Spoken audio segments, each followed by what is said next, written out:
जय हिंद साथियों।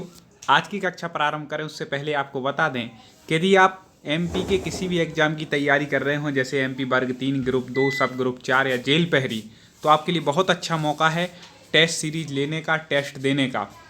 आपको क्या करना है, प्ले स्टोर से परीक्षा ऐप डाउनलोड करना है और उसके माध्यम से आपको टेस्ट सीरीज लेनी है। और विशेष आपको यहाँ पर ऑफर बता दें कि यदि आप हमारे कोड सेल्फ STD40 इसको यूज करेंगे तो 40% डिस्काउंट आपको मिलने वाला है। तो आप इस डिस्काउंट का भी लाभ ले सकते हैं और टेस्ट सीरीज खरीद करके अपनी परीक्षा की बहुत अच्छे तरीके से तैयारी कर सकते हैं। जल्दी करें इसको, क्योंकि केवल 200 स्टूडेंट के लिए ही यह ऑफर अवेलेबल है। चलिए अब आपकी कक्षा शुरू करते हैं। दोस्तों, तो आज हम चर्चा करने वाले हैं पुनः हिंदी व्याकरण के ऐसे प्रश्नों पर जो परीक्षाओं में पूछे जाते हैं। 1000 प्रश्नों का हम लोग लक्ष्य लेकर के पढ़ाई कर रहे हैं। जिसने ये हमारे 1000 प्रश्नों को पढ़ लिया, सुन लिया, समझ लिया, फिर हिंदी में उन्हें चिंता करने की ज़रूरत नहीं, उनके नंबर बिल्कुल परफेक्ट हो जाएंगे। और आपको बता दें कि पिछले जो वीडियो ना देखे हो तो देख लें, क्योंकि मैंने देखा कि पिछले वीडियो के कमेंट में बड़े अच्छे आप लोगों का रिस्पॉन्स मिला और बहुत अच्छे साथियों ने बिल्कुल सही उत्तर कमेंट में दिए हैं। तो आज हम पुनः आगे के वीडियो पर चर्चा करते हैं। तो देखें, ताजमहल का अद्भुत नमूना है। क्या है, किसका नमूना है ताजमहल? शिल्पकला, मूर्तिकला, चित्रकला या स्थापत्य कला? कई बार पूछा गया है, जल्दी से आप कमेंट में उत्तर दे दें। तो आपको बता दें कि ताजमहल स्थापत्य कला का नमूना है। ठीक है। चित्रकला आप जो जानते हैं, दीवालों पर इत्यादि पर चित्र बनाते हैं। मूर्तिकला मतलब मूर्ति इत्यादि बनाना। और शिल्पकला जो शिल्पकार बनाते हैं, घड़े इत्यादि इस प्रकार की जो कलाएं होती हैं, तो वो कहलाता है। तो ताजमहल किसका नमूना है? स्थापत्य कला का नमूना है। दूसरी बात, आपने हमारे channel top 50 study YouTube channel को तो सर्च करके सब्सक्राइब कर ही लिया होगा, क्योंकि इसी चैनल के माध्यम से आपको पूरी, चाहे हिंदी की हो और चाहे संस्कृत हो, आपको किसी भी विषय हो, आपकी पूरी सिलेबस के अनुसार तैयारी कराई जा रही है। तो आप top 50 study YouTube channel search करें यूट्यूब पर, सब्सक्राइब करके जुड़ जाएं। ईश्वर की कृपा से मूक भी खाली स्थान हो जाता है। अब मूक, तो यहाँ पर एक इसका विपरीत ढूंढना है। सबसे पहले ईश्वर की जब कृपा होती तो मूक भी क्या हो जाता है? वाचाल मतलब बोलने वाला हो जाता है। ठीक है। मूक मतलब मौन, जो बोल नहीं सकता। बधिर मतलब तो होता है बहरा। पंगु मतलब होता है लंगड़ा। और विज्ञ मतलब होता है ज्ञानी। इन शब्दों के अर्थ, क्योंकि एक प्रश्न से मैं चाहता हूँ आपके 3 प्रश्न कवर हों, ऐसे हम प्रश्न लेकर के आए हैं आपके लिए। अगला देखें, मंदिर में खाली स्थान मिलता है। क्या मिलता है? अब यहाँ पर अर्थ अपन को ये देखना है कि ये पूछना चाह रहा है भाई शुद्ध शब्द भी बताना है साथ में। तो आपको बता दें, मंदिर में क्या मिलता है? प्रसाद मिलता है। ठीक है। जब भी मंदिर जाते हैं तो क्या मिलता है? प्रसाद। अब आपको जल्दी से छांट करके मेरे बताने से पहले कमेंट में उत्तर बतलाना, इसलिए आप कमेंट को खोले रखें। बिल्कुल चैनल को सब्सक्राइब जरूर कर लेना, जिससे एक भी वीडियो ना छूटे। 1000 प्रश्न लगातार लेकर के आ रहे हैं, तो पिछले वीडियो जिसने ना देखे हों वो देख लें और आगे की भी देखें। प्ले लिस्ट में आपको जाना है और जा करके देख लेना है। मनुष्य एक खाली स्थान प्राणी है। कैसा प्राणी है? आसानी से आप लोग बता सकते हैं, जल्दी से उत्तर दे दीजिए। तो आपको बता दें, मनुष्य कैसा है? सामाजिक प्राणी है, समाज के बीच में रहता है। ठीक है। राम कलम से लिखता है। वाक्य में किस कारक का प्रयोग किया गया है? ठीक है। कर्ता ने, कर्म को आदि जो कारक होते हैं, तो किस कारक का प्रयोग है? तो आपको बता दें कि राम कलम से लिखता है। से मतलब के द्वारा। कर्ता ने कर्म को करण से मतलब यहाँ पर कौन सा कारक हो जाएगा? करण कारक। एक और याद रखिएगा कि अपादान में भी से आता है। अपादान से, लेकिन इसमें होता है अलग होने के अर्थ में। लेकिन यहाँ अलग नहीं हो रहा, राम पेन के द्वारा लिख रहा है। ठीक है। यही बात हो जाता कि राम के हाथ से, ठीक है, पेन गिरता है। तो फिर तो अपन सोच सकते थे कि भैया उसके हाथ से पेन गिर रहा है, अलग हो रहा है, मतलब अपादान के अर्थ में। लेकिन यहाँ पर राम हाथ से ही, क्या कलम से ही लिख रहा है, तो कलम अलग नहीं हो रही है। इस प्रकार से आप लगा सकते हैं। आगे बढ़ते हैं। जो विद्वान होते हैं वे विनयी होते हैं। निम्न में कौन सा वाक्य है? ठीक है। वाक्य जो आपको पढ़ाए गए हैं कि अर्थ के आधार पर वाक्य कितने प्रकार के होते हैं? 8 प्रकार के। कई बार पूछा गया। रचना के आधार पर कितने प्रकार के होते हैं? 3 प्रकार के। इसकी हमने ट्रिक बताई थी कि रचना में कितने शब्द हैं, 3 शब्द, तो रचना के आधार पर वाक्य कितने प्रकार के हो जाएंगे, 3 प्रकार के, और अर्थ के आधार पर 8 प्रकार के। इस प्रकार से आप उसको लगा लीजिएगा। तो यहाँ पर जो है कि जो विद्वान होते हैं वे विनयी होते हैं, एक ऐसा वाक्य है। जल्दी से आपको कमेंट में उत्तर बतलाना है, तो आपको बता दें कि जो विद्वान हैं उन्हीं की विशेषता आगे बताई जा रही कि वे ही विनयी हैं। तो यहाँ पर मिश्र वाक्य हो जाएगा, क्योंकि सरल वाक्य तो सीधा ही होता है कि विद्वान विनयी होते हैं, ये सरल वाक्य हो जाता। ठीक है, तो इस प्रकार से होता है। लेकिन यहाँ पर मिश्र वाक्य है, एक वाक्य बता रहे उसकी फिर आगे विशेषता बतलाई जा रही है। संयुक्त वाक्य में बीच में और, परंतु इत्यादि लगा देते हैं। अगला देखें, निम्नलिखित वाक्यों में से शुद्ध वाक्य का चयन कीजिए। ठीक है, ए बी सी या डी, जल्दी से कमेंट में उत्तर बतला दें। तो आपको बता दें कि विजय लिखता सो गए, नहीं यहाँ नहीं होगा। विजय अब सिंगल है तो लिखती तो हो नहीं सकता, स्त्रीलिंग तो हो नहीं सकता कि विजय लिखता होना चाहिए, तो ये लग रहा था, लेकिन सो गए हो गया नहीं, क्योंकि एक व्यक्ति है, तो विजय लिखते लिखते सो गया, ये हो जाएगा। हमें याद रखना है कि 4 में से 3 ऑप्शन क्यों नहीं है, तो आप चौथा बिल्कुल परफेक्ट लगा करके आएंगे। आगे देखें, निम्नलिखित वाक्यों में से शुद्ध वाक्य का चयन कीजिए। पुनः आपको शुद्ध वाक्य देखना है, जल्दी से चारों वाक्य देखें, कमेंट में उत्तर बताएं। तो देखें, बस नदी पर गिर पड़ी, अरे नदी पर नहीं गिरती है, पर तो दोनों वाले अलग कर दो बिल्कुल। बस नदी में गिर पड़ा नहीं हो सकता, क्योंकि बस के साथ पड़ी होना चाहिए, तो ये भी अलग हो गया। तो बस नदी में गिर पड़ी, ये बिल्कुल सही उत्तर हो जाएगा। आगे बढ़ते हैं, वीडियो को लाइक ज़रूर करना, और चैनल को अभी तक सब्सक्राइब ना किया हो तो आप सब्सक्राइब कर लें। यूट्यूब पे सर्च करें टॉप 50 स्टडी, और आप हमारे ही चैनल से इस वीडियो को देख रहे हैं टॉप 50 स्टडी, तो इसको सर्च करके मतलब आप इसको सब्सक्राइब कर लें। आगे देखें, मुख मयंक सम मंजू मनोहर में अलंकार है। मुख मयंक संग मंजू मनोहर, अब एक एक शब्द को आप देखें कि क्या कह रहे हैं। मुख मयंक सम मतलब मुख कैसा, मयंक मतलब चंद्रमा के, सम मतलब समान है। ठीक है, तो सम जहाँ पर शब्द आ जाए, सम मतलब समान, मतलब यहाँ पर उपमा की जा रही है कि कैसा मुख कैसा है, चंद्रमा के समान, तो उपमा अलंकार यहाँ पर हो जाएगा जब किसी से किसी की उपमा की जाए। ठीक है, और बाकी जो अलंकार दिए, उत्प्रेक्षा, तो जहाँ पर संभावना होती है किसी चीज़ की, वहाँ पर उत्प्रेक्षा है। अनुप्रास अलंकार है, तो जहाँ पर वर्णों की बार बार आवृत्ति होती है। आगे आएंगे तो हम आपको समझा देंगे। आगे देखें, जहाँ कोई शब्द एक बार प्रयुक्त हो किंतु प्रसंग भेद से उसके एक से अधिक अर्थ हों, वहाँ पर कौन सा अलंकार होता है। एक से अधिक बार शब्द आ जाए लेकिन उसके अर्थ कैसे हों, अलग अलग हों, तो आपको बता दें कि वहाँ पर ये 4 ऑप्शन दिए हैं, जल्दी से आप बता दीजिए। तो आपको बता दें कि ये उत्तर बिल्कुल सही हो जाएगा, श्लेष अलंकार वहाँ पर होगा। आगे देखें, अंबर पनघट में डुबो रही तारा घट ऊषा नागरी में कौन सा अलंकार है। अंबर पनघट में डुबो रही तारा नागरी, तो यहाँ पर बता दें कि अंबर पनघट में डुबो रही तारा घट ऊषा नागरी, मतलब ऊषा रूपी नगरी है वह अंबर पनघट में डुबो रही। रूपी मतलब रूपक अलंकार, जहाँ उपमान उपमेय का भाव आ जाता है, रूपकता आ जाती है।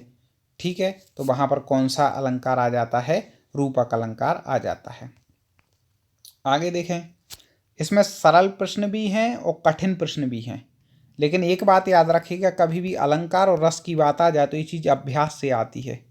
इसमें कोई ट्रिक इतनी ज़्यादा काम नहीं आती है, लेकिन ज़्यादा नहीं आती, हमें अभ्यास होना चाहिए, शब्दों का ज्ञान। या अनुरागी चित्त की गति समुझे नहीं कोय, ज्यों ज्यों बीड़ो श्याम रंग त्यों त्यों उज्ज्वल होए। क्या कहना चाह रहे हैं यहाँ पर, देखो कैसी बात कर रहे हैं कि या अनुरागी चित्त की गति समझ नहीं, जो अनुरागी चित्त की कोई गति नहीं समझ सकता, तो यहाँ पर एक उदाहरण क्या दे रहा है कि ज्यों ज्यों बूढ़ो श्याम रंग त्यों त्यों उज्ज्वल हो, मतलब जैसे जैसे बूढ़ा होता जाता है श्याम रंग, वैसे वैसे उज्ज्वल हो जाता है। तो ये तो उल्टी बात हो गई, आपस में विरोध की बात कर रहे हैं, तो विरोधाभास अलंकार यहाँ पर हो जाएगा कि कह रहे कि श्याम रंग भी हो रहा है और क्या त्यों त्यों उज्ज्वल भी हो रहा है। तो आप इस प्रकार से इसको समझ सकते हैं। सबसे ज़्यादा पूछा जाने वाला उदाहरण आ गया, देखिए, कनक कनकते सौगुनी माधकता आदि खाए, ऊह खाए बहुरात नर, यह पाए बहुराय। जल्दी से बता दीजिए, रटा होना चाहिए आपको। ठीक है, तो कमेंट में उत्तर बताइए, ए बी सी या डी। क्या हो जाएगा? कनक कनक ते सौगुनी, सबको पता है। ये किसका उदाहरण है? यमक अलंकार का, कि कनक कनक क्या दो बार प्रयुक्त हुआ है, लेकिन दोनों बार इसके अर्थ अलग अलग हैं। एक तरफ कनक का अर्थ है सोना और एक का अर्थ है, कनक का अर्थ है धतूरा। ठीक है, मतलब कनक सोना मिल जाए तो भी व्यक्ति बौरा जाता है, और ज़्यादा सोना मिल जाए और धतूरा खा ले तो भी बौरा जाता है। तो इस प्रकार से यमक अलंकार हो जाएगा। फिर से आ गया एक और, रहीमन पानी राखिए बिन पानी सब सून, पानी गए ना उबरे मोती मानस चून। जल्दी से बता दीजिए क्या होगा इसका उत्तर। रहीमन पानी राखिए, बिल्कुल ये रटे होना चाहिए आपको। तो आपको बता दें कि यहाँ पर पानी के अर्थ अलग अलग हैं। वे दो से ज़्यादा बार, 3 बार प्रयुक्त हो गया, तो यहाँ पर श्लेष अलंकार होगा। ठीक है, इस प्रकार से आप लगा सकते हैं। तो क्या कह रहे हैं कि रहीमन पानी राखिए बिन पानी सब सून, और पानी गए न उबरे मोती मानस चून। इस प्रकार से आप इसका अर्थ याद रख लीजिए, बिल्कुल उनको रट लेना है। आगे बढ़ते हैं। श्रृंगार रस का स्थायी भाव है, मैंने आपको पहले ही कहा है जगह सभी रसों के आप स्थायी भाव पढ़ लें। तो श्रृंगार रस का स्थायी भाव क्या हो जाएगा? तो आपको ट्रिक बताएं, जब श्रृंगार कोई करता है तो हमारा उसके प्रति क्या राग होता है, रति होती है उससे, तो रति हो जाएगा श्रृंगार रस का स्थायी भाव। ऐसे याद कर लें। बीभत्स रस का स्थायी भाव कौन सा है? बीभत्स मतलब घृणा का भाव है, घृणा मतलब जुगुप्सा। ठीक है, तो जुगुप्सा हो जाएगा। बीभत्स रस का स्थायी भाव क्या हो जाएगा? जुगुप्सा मतलब ग्लानि। और देखें, वीडियो को लाइक जरूर कर दें दोस्तों, और अन्य तक शेयर मेरा निवेदन होगा, आप जरूर करें वीडियो को आगे, जिससे और लोग भी हिंदी को अच्छे से पढ़ सकें, हिंदी का प्रचार प्रसार हो सके। भरत मुनि ने कितने रसों की चर्चा अपने नाट्य शास्त्र में की है? तो पहले तो बता दें कि नाट्य शास्त्र किसका ग्रंथ है? तो भाई किसका है? भरत मुनि का है। किसका है? भरत मुनि का। अब उन्होंने कितने रस बताए हैं वो आपको बतलाना है। हाँ, तो ए बी सी या डी में से हो जाएगा सी। भरत मुनि ने अपने नाट्यशास्त्र में कितने रसों की चर्चा की है? तो 8 रस उन्होंने कहे हैं, 8 रस बताए हैं। अगला देखें, शोभित कर नवनीत लिए में कौन सा रस है? शोभित कर नवनीत लिए, जल्दी से इसका अर्थ लगा के बता दें। तो आपको बता दें कि शोभित कर नवनीत लिए वात्सल रस यहाँ पर हो जाएगा। ठीक है, कौन सा रस हो जाएगा? वात्सल, क्योंकि ना यहाँ पर ग्लानि का भाव आ रहा, ना श्रृंगार का, ना करुणा का। अगला है, श्री गुरु चरण सरोज रज निज मन मुकुर सुधारी, वर्णो रघुबर विमल जसु जो दायक फल चारी। अब आपने कई बार सुना है, समझा है, आप सबको पता होना चाहिए कि ये क्या है? चौपाई है। आपको लय भी बता दें, श्री गुरु चरण सरोज रज निज मन मुकुर सुधारी। ऐसा कुछ आपने सुना होगा रविंद्र जैन जी की आवाज़ में। तो आपने कहाँ सुना वो कमेंट में बताएं। ये क्या है? चौपाई है। मात्राएं भी आप गिन सकते हैं कि 2 1 3 2 5 और 3 8, 8 और 1 9 और 2 11, 1 12 और 2 14 और 12 16। तो पहले चरण में 14 फिर 12, इस प्रकार से जो होती हैं वो क्या होती है? चौपाई होती है।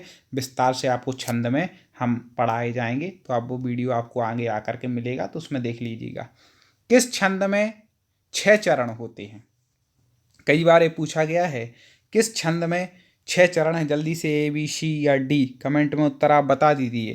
तो 6 के लिए क्या अपन को इतना यहीं लिखा ही है कि छप्पय। छप्पय मतलब जहाँ पर 6 चरण हों, 6 पद हों, ठीक है, चरण हो, तो वहाँ पर क्या हो जाएगा? छप्पय हो जाएगा छंद। आगे देखते हैं, रोला के प्रत्येक चरण में कितनी मात्राएं हैं? रोला के प्रत्येक चरण में कितनी मात्राएं होती हैं? तो आपको बता दें कि रोला के प्रत्येक चरण में कितनी मात्राएं होंगी? 24 मात्राएं। कितनी होती हैं? 24। 13 और 11 24, इस प्रकार से होती हैं। दोस्तों, प्रश्न आपको पसंद आ रहा है कि नहीं आ रहा है, ये जरूर बताना कमेंट, क्योंकि आपके कमेंट से जानकारी मिल जाती है आप कैसा पढ़ रहे हैं। और देखें, 9 2 11 होना मुहावरे का अर्थ है। अपन नहीं कहते भी ये तो 9 2 11 हो गया, मतलब क्या हो गया? रफू चक्कर हो गया। ठीक है, भाग गया। आगे, छठी का दूध याद आना। छठी का दूध याद आना, जल्दी से बताइए उत्तर क्या होगा। तो आपको बता दें कि छठी का दूध आना मतलब बहुत कष्ट होना। अपन कहते छठी का दूध आ गया इसको ऐसा काम करने, मतलब बहुत कष्ट हुआ। आगे बढ़ते हैं, कमेंट में उत्तर बताते जाइए। आगे ऐसे लगातार आपको वीडियो आने वाले हैं, लगातार।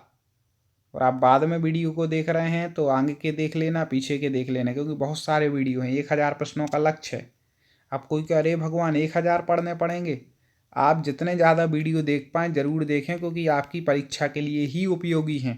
ठीक है, तो प्ले लिस्ट में जा कर के आप जो इसकी टेस्ट सीरीज वाली प्ले लिस्ट है उसमें जा कर के व्याकरण के देख लेना। संस्कृत आपको पढ़नी हो पूरी सिलेबस के अनुसार तो हमारे चैनल पर सभी वीडियो उपलब्ध हैं।